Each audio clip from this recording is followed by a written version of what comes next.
Guys आज का topic है हम सेम पैटर्न बार बार अपनी लाइफ में क्यों देख रहे हैं, स्पेशली जबकि वो एक हर्टफुल और पेनफुल इवेंट है। गाइज होता क्या है, जब तक हम हमारे अनहील्ड पार्ट्स को हील नहीं कर लेते, जब तक हम अनकॉन्शियस को कॉन्शियस अवेयरनेस में नहीं ले आते ना, तब तक ये चीजें लूप में चलती रहती है, एक पैटर्न बन जाता है। सेम ही सिचुएशन ना बार बार आपके सामने रिपीट होती है। थिंग इज दैट कि बस वो different shapes and sizes and situation के सामने आती है, बट जो कोर प्रॉब्लम होती है ना वो सेम ही होती है। ऐसा इसलिए होता है क्योंकि ये जो अनरिजॉल्व पार्ट है ना, ये बाहर प्रोजेक्ट कर रहा है। इस दुनिया में हम बार बार प्रोजेक्ट करते रहते हैं अनटिल उन अनहील्ड पार्ट्स को, उन अनहील्ड वुंड्स को ना हम हील नहीं कर लेते। प्रॉब्लम आती है क्योंकि वो सिचुएशन बहुत ज़्यादा पेनफुल होती रहती है टाइम के साथ। यूनिवर्स है ना एक्चुअली हमें ये अपॉर्चुनिटी देती है कि तुम्हें इस चीज़ को हील करना चाहिए, लेकिन एक बार वो चीज़ होती है और वो बहुत कम पेनफुल होती है ना, तो हम उसको अवॉइड कर देते हैं, उसको देखते भी नहीं हैं। फिर यूनिवर्स सोचती है इसको एक और मौका देना चाहिए, लेकिन यूनिवर्स है ना अपना वॉल्यूम थोड़ा सा अप कर लेती है एंड अब की बार वो ही सिचुएशन थोड़ी ज़्यादा पेनफुल लगती है। अगर हम तभी इग्नोर कर देते हैं ना, यूनिवर्स और ज़्यादा वॉल्यूम तेज करती है एंड इस बार ना वो सिचुएशन बहुत ज़्यादा पेनफुल होती है और हम सोचते हैं यार मेरे साथ ही ऐसा क्यों होता है, ये हर बार मेरे साथ ही ऐसी प्रॉब्लम क्यों होती है, मैं ऐसा क्या कर रही हूँ। एक्चुअली ना यूनिवर्स हमें बार बार एक ही चीज़ दिखाकर हमसे कुछ डिफरेंट मैसेज शेयर कर रही है कि I care for you, I love you, I love to see heal you. Universe कहते हैं कि मुझे तुमको खुद को हील होते हुए देखना है, खुद को ग्रो होते हुए देखना है, खुद को एक्सपैंड होते हुए देखना है, खुद को असेंड होते हुए देखना है। इसीलिए ना वो हमें बार बार अपॉर्चुनिटी दे रही है, ताकि एक नहीं, दो बार नहीं, तीन बार नहीं, जब तक हम उसको देखने के लिए तैयार नहीं हो जाते ना, तब तक वो हमें दिखाता रहता है। जिन चीज़ों को हमने सप्रेस कर दिया, जिन चीज़ों को हम डिनाई कर देते हैं ना, अल्टीमेटली हमें उनको हील करना पड़ेगा। लेकिन जब ये पेन बढ़ जाता है, टाइम के साथ ये रिपीटेड पैटर्न्स बढ़ जाते हैं और ये पेन बढ़ जाता है ना, तो ये अनबियरेबल होता है। एक बार तो हमें लगता है कि यार काश ऐसा ना हुआ होता, या फिर किसी तरीके से मैं इसको छोड़ दूं, ये बहुत ज़्यादा मेरे साथ बुरा हो रहा है, मुझे किसी तरीके से भी यहाँ से बाहर निकलना है। लेकिन उस सिचुएशन में अगर हम थोड़ी देर और रुक जाते हैं ना, वहाँ पर एक नया ट्रांसफॉर्मेशन हमें मिल जाता है, एक नया ना हमारी लाइफ में शिफ्ट आ जाता है। इट्स लाइक पैराडाइम शिफ्ट हो जाता है। हमारी पूरी की पूरी रियलिटी चेंज हो सकती है अगर हम उस पेन में थोड़े टाइम टिके रहे एंड वहाँ पर हमने इनर वर्क किया कि मेरे साथ ऐसा क्यों हो रहा है। इट्स लाइक कि कुछ बिलीव्स होते हैं जो हमारे आउटडेटेड हो जाते हैं। ऐसे जो वुंड्स हमारे लिए हर्टफुल थे, पेनफुल थे ना हमारे पास्ट में, उनसे रिलेटेड हमारी साइकी ने कुछ बिलीव्स क्रिएट कर दिए और उन बिलीव्स से ना हम बचपन से लेकर अब तक अपनी लाइफ को रन कर रहे हैं। बट यूनिवर्स चाहती है कि हम उन बिलीव्स को अब आउट ग्रो कर लें, अब उन लिमिटिंग बिलीव्स को छोड़ दें, उनको लेट गो कर दें और नए एम्पावरिंग बिलीव्स हमारी लाइफ में लेके आए, ताकि हमें वो मिल जाए जो हम हमारी लाइफ में चाहते हैं। अगर हम हमारी लाइफ में कुछ ड्रीम करते हैं, कुछ चाहते हैं और वो हमें नहीं मिल रहा है ना, इट मीन्स कि हमारे बिलीव्स जो है उस टाइम हमें लिमिट कर रहे हैं। हमारे बिलीव्स है ना, जो स्पेशली लिमिटिंग बिलीव्स होते हैं, वो हमें एक केज में ना बंद कर देते हैं, एक बॉक्स में बंद कर देते हैं। ये बिलीव्स बने तो बहुत पहले थे, लेकिन उस टाइम हम छोटे थे, तो उस बॉक्स में ना हम फिट इन हो गए।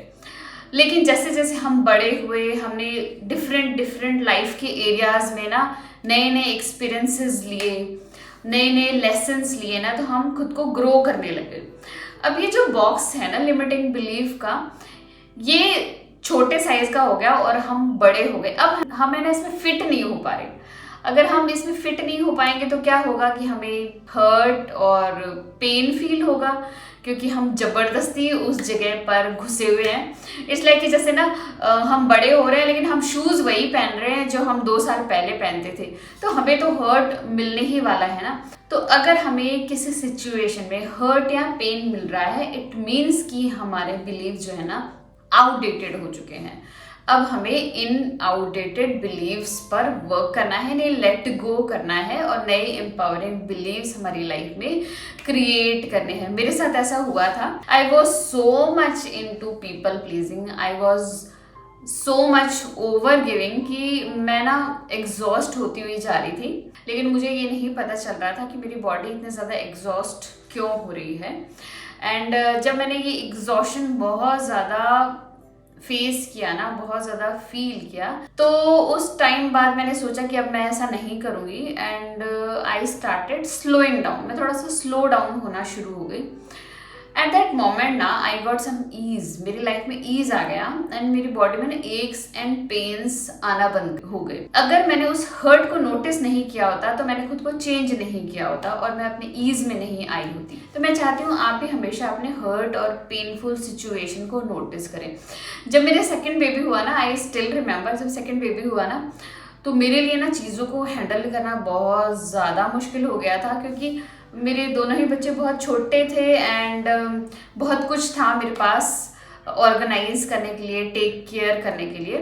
तो जब मैं बहुत ज़्यादा एग्जॉस्ट हो जाती थी, परेशान हो जाती थी और कभी कभार अपनी मम्मी से जब बात कर रही होती थी ना कि मम्मी मैं संभाल नहीं पा रही हूँ, पता नहीं क्या प्रॉब्लम है, मैं इतना क्यों थक जाती हूँ, बहुत ज़्यादा एनर्जी मेरी लूज होती जा रही है, तो मेरी मम्मी ने मुझे एक दिन कहा कि ना जो माएँ होती है ना, बच्चों की माएँ होती हैं, तो उनको ना जैसे ही बच्चे सो जाते हैं ना, उनको फटाफट उठकर सारा काम फिनिश कर देना चाहिए। एंड मैंने अपनी मदर इन लॉ को भी यही कहते हुए सुना एक बार कि हमारे भी तो 3-3 बच्चे थे, हमने भी तो अकेले ही संभाला है, तुम्हारे तो ससुर जी ऑफिस चले जाते थे, मैं तो अकेले तीनों को संभालती थी और बहुत अच्छे से मैंने उनको बड़ा किया है। जब मैंने दोनों ही मॉम्स के अपने व्यूज़ और उनके बिलीव्स को समझा, उनको एक्सपीरियंस किया ना, तो मुझे ऐसा लगा कि जब ये कर सकती है ना तो मैं भी कर सकती हूँ। तो मैंने भी ना बहुत ज़्यादा करना शुरू कर दिया। मैंने सब चीज़ों को ऑर्गेनाइज और सब चीज़ों को संभालना बहुत मुश्किल था मेरे लिए। मेरी बॉडी कंप्लीटली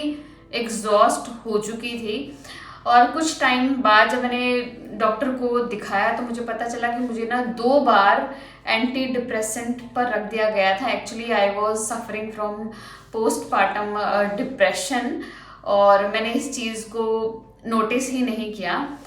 एंड जब मुझे ये सिचुएशन मेरे सामने आई, जब वो बहुत ज़्यादा ओवरवेलम हर्ट और पेन मुझे मिला, then I got to know that कि हर बार ना सिचुएशन सेम ही है, एक तरीके से एक ही पैटर्न रिपीट हो रहा है मेरे सामने। और मैंने उस पैटर्न को जब देखा तो ये पाया कि इन सब में ना कॉमन डिनोमिनेटर मैं ही हूँ। एक ही चीज़ रिपीट हो रही है लेकिन उन सब में कॉमन जो है ना वो मैं ही हूँ। तो मैंने खुद पर वर्क किया कि मेरा क्या बिलीफ है इस चीज़ को लेकर, और मैंने एक्चुअली अपना बिलीफ नहीं बनाया था, मैंने दूसरों का इधर उधर से बिलीफ ले लिया था और उसके अकॉर्डिंग वर्क करने लग गई थी। ये नहीं वर्क कर रहा था वो करके देखना, ये नहीं वर्क कर रहा था वो करके देखा, लेकिन उससे कुछ भी नहीं हुआ। मेरी बॉडी कंप्लीटली क्रैश होने लग गई।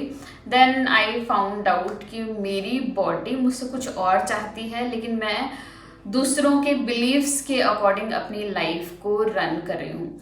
और मैंने डिसाइड किया बहुत कम चीज़ों को करने का और बहुत कम जगह अपनी एनर्जी को इन्वेस्ट करने का, और बहुत जल्दी ना रिजल्ट मिल गया। तो अगर आप अपने लाइफ में पैटर्न देख रहे हैं तो यू हैव टू अंडरस्टैंड इन सब के पीछे एक ही कॉमन डिनोमिनेटर है, वो है आप।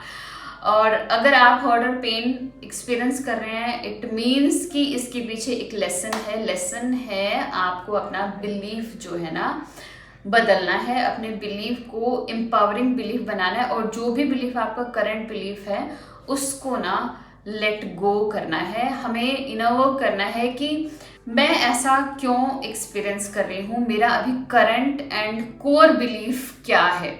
हर बार मैं किसका बिलीफ अपनी लाइफ में इनग्रेन कर रही हूँ, एम्बॉडी कर रही हूँ और उसको अपनी लाइफ में अप्लाई करके देख रही हूँ। क्या बिलीफ मेरा खुद का है या फिर मेरे फैमिली मेम्बर्स का है, या सोसाइटी की प्रोग्रामिंग है, या मेरा कोई बचपन से ही मैं इस चीज़ के लिए ट्रेंड हूँ। अगर ये बिलीफ मेरे लिए आज वर्क नहीं कर रहा है तो मैं इसको क्यों कैरी कर रही हूँ, क्या इस बिलीफ को मैं छोड़ सकती हूँ और इसका जस्ट ऑपोजिट या फिर इससे ज़्यादा एम्पावरिंग बिलीफ को मैं अपनी लाइफ में वेलकम कर सकती हूँ और उससे अपनी लाइफ को रन कर रही हूँ। It's a ongoing process. हमें हर थोड़े थोड़े टाइम बाद है ना खुद की लाइफ को रिव्यू करना चाहिए, खुद की लाइफ को इंट्रोस्पेक्शन करना चाहिए। तब हमें पता चलेगा एक्चुअली हमारी लाइफ है ना कुछ बिलीव्स पर चल रही है जो कि हमारे नहीं है। अगर वो हमारे हैं तो आउटडेटेड हो चुके हैं। अगर हमें वो रिजल्ट नहीं मिल रहा है जो रिजल्ट हम हमारी लाइफ से एक्सपेक्ट कर रहे हैं। It's a inner work guys. जब भी आप हर्ट और पेन महसूस करें खुद पर वर्क कीजिए, खुद का इनर वर्क कीजिए। मिलते हैं ऐसे इंटरेस्टिंग वीडियो में, तब तक के लिए बाय।